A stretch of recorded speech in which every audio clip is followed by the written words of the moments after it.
Bien les amis, heureux de vous retrouver dans la serre pour une rapide vidéo, celle que j'avais prévu de faire en réalité. Alors, on va regarder un peu comment se comportent les fleurs que j'ai repiquées.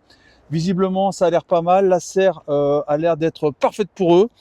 Mais d'abord, dans cette serre, nous avons besoin d'énergie à apporter aux futures pommes de terre.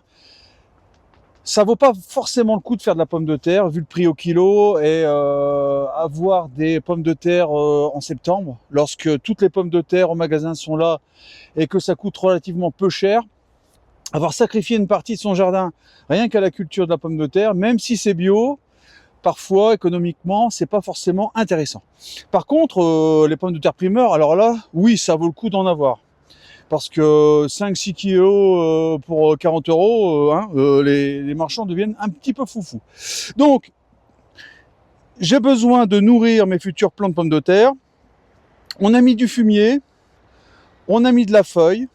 Ça fait déjà deux matériaux différents qui ne vont pas être utilisés au même moment, au même instant. Et là, on va continuer, on va mettre de la corne et du sang séché, un petit peu partout, mais léger, pas des quantités à faire une indigestion. D'ailleurs, je ne sais pas si vous avez ou si vous vivez ce cas, plus une terre est pauvre, moins vous devez l'amender, moins vous devez la nourrir, parce que vous risqueriez de lui faire vivre un véritable enfer, comme une sorte de, comment je pourrais dire, une crise de foie, un écœurement. Et oui, la vie du sol est peu représentée, et pour dégrader cette quantité de matière organique que vous pourriez jeter sur un sol très très pauvre, ça va être une catastrophe. Donc, si vous avez une terre très très pauvre, malheureusement, il va falloir prendre votre temps et y aller petit à petit, nourrir doucement, j'ai bien dit doucement, votre jardin. C'est pas la peine de lui faire avaler des quantités énormes, ça va pas pouvoir être digéré et dégradé. Voilà, vous allez pourrir la vie de votre sol. Ça va être une catastrophe. Donc, si vous avez un sol très pauvre, eh bien, nourrissez-le avec parcimonie, doucement, en faisant en sorte de mettre des couches d'azote, des couches de carbone, mais quelque chose de très, très, très, très lent. Voilà. Allez, je continue ma petite aventure et je vous montre tout ce qui se passe ensuite ailleurs que dans la serre. Donc là, ça a l'air d'être pas mal déjà, ça réagit bien. Je vous montre très vite ce qu'on a mis ensemble. Et ça a l'air d'être plutôt positif. Voilà, allez, suivez-moi.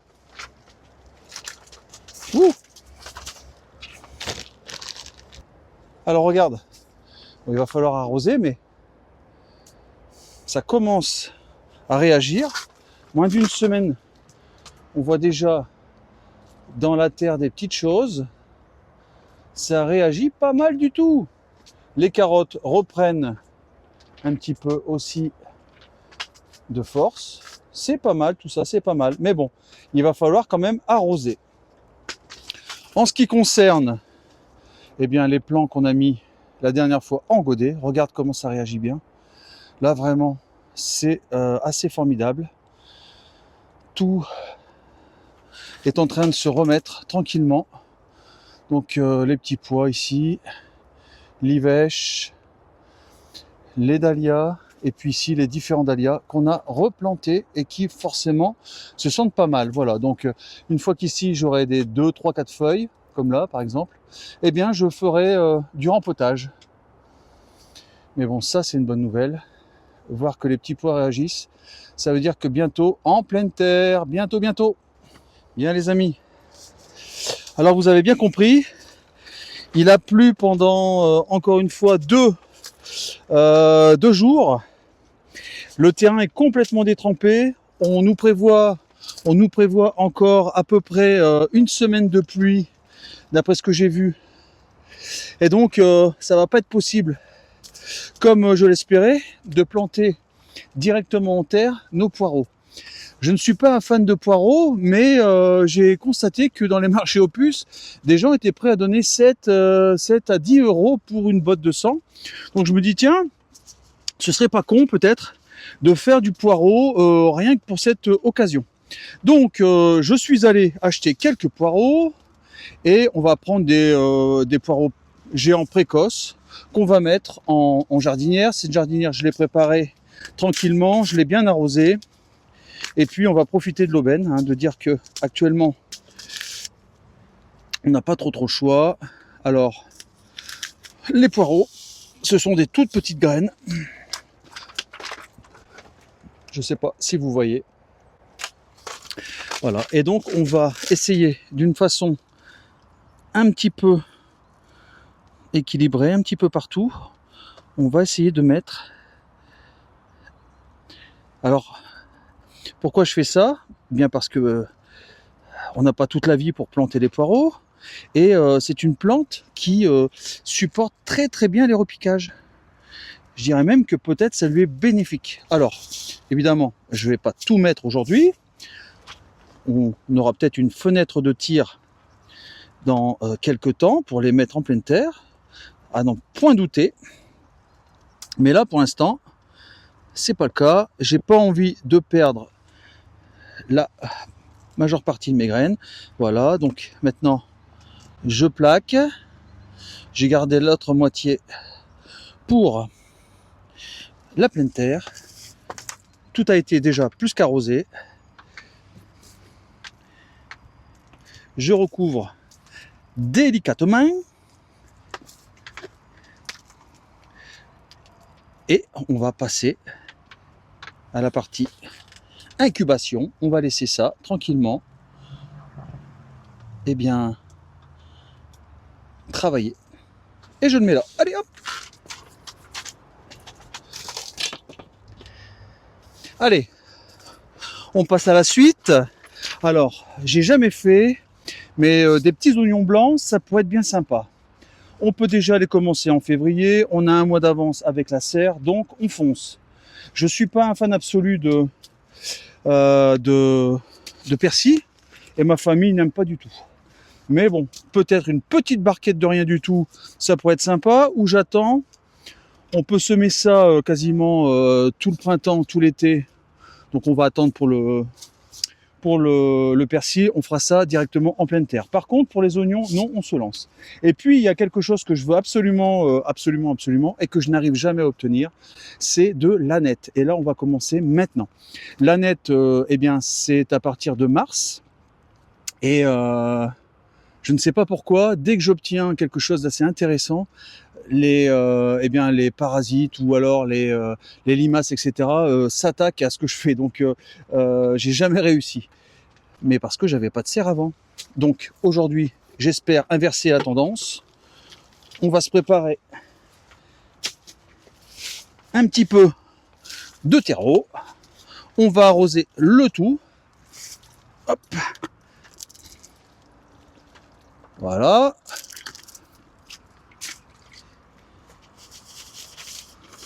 Donc au début, on a l'impression que, mais l'eau rentre pas en profondeur. Hein. Donc, hop, je mouille tout ça.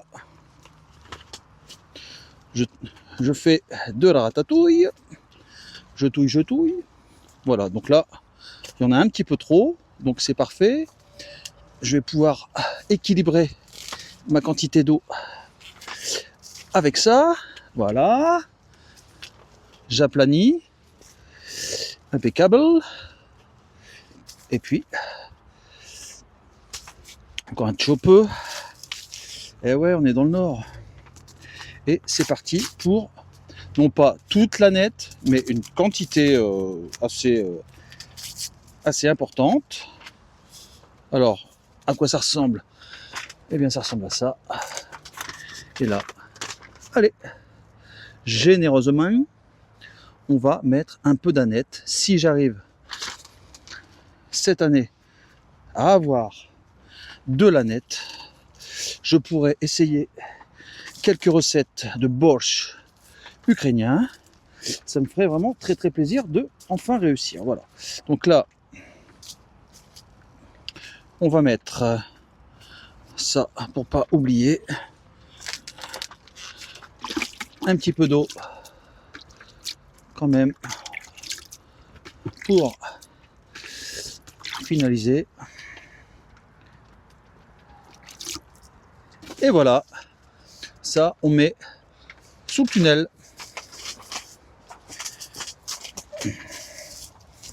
Bien, bon, je viens de lire un petit peu et j'ai changé de tactique pour les oignons. Au début du printemps, on a que l'embarras du choix, on a envie de planter, et puis il n'y a rien, à part quelques carottes ou radis, on ne sait pas quoi mettre.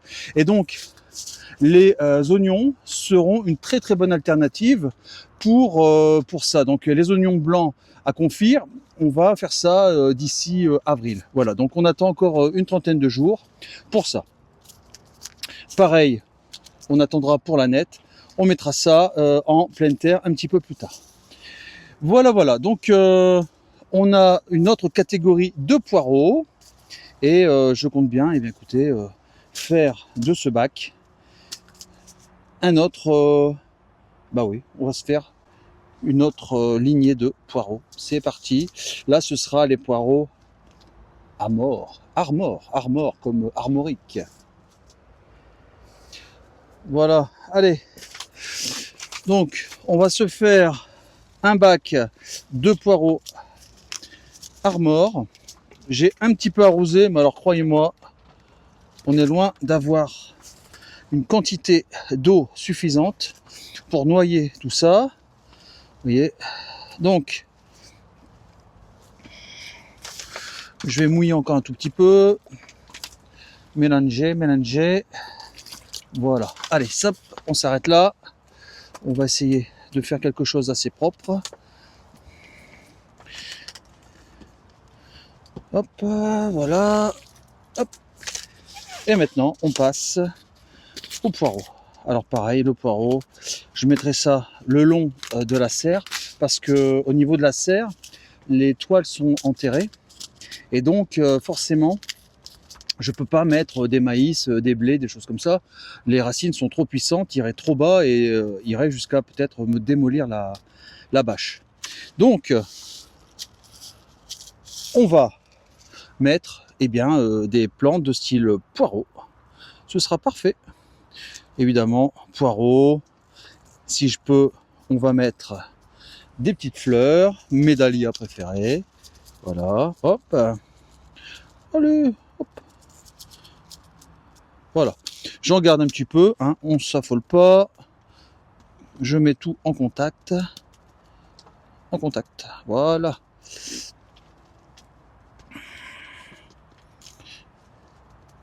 Et là, je pense qu'on a fait le nécessaire pour le moment. Donc on aura du poireau piqué, on aura bientôt des salades, des oignons, enfin voilà, on est même pas en mars, hein. Donc ça sert à rien de s'affoler, hein. Ça sert absolument à rien. Donc on range tout ça, on fait une petite visite du jardin, on voit un peu ce que ça donne, et puis on se donne rendez-vous à la semaine prochaine, évidemment, en forme, heureux de se voir, hein. Regardez ma terre, comment elle est jolie. Allez, hop, on va en mettre un petit peu. Je sais pas pourquoi, c'est comme ça que je le ressens. Hop là, et ça, on range. Hop là.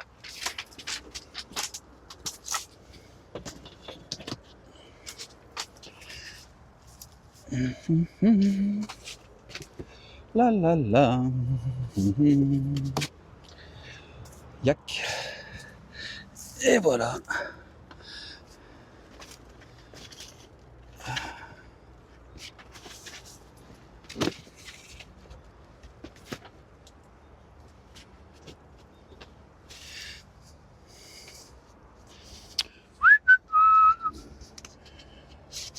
On est pas mal les amis, on est même très bien. Je me nettoie les mains et puis on passe au mot de la fin.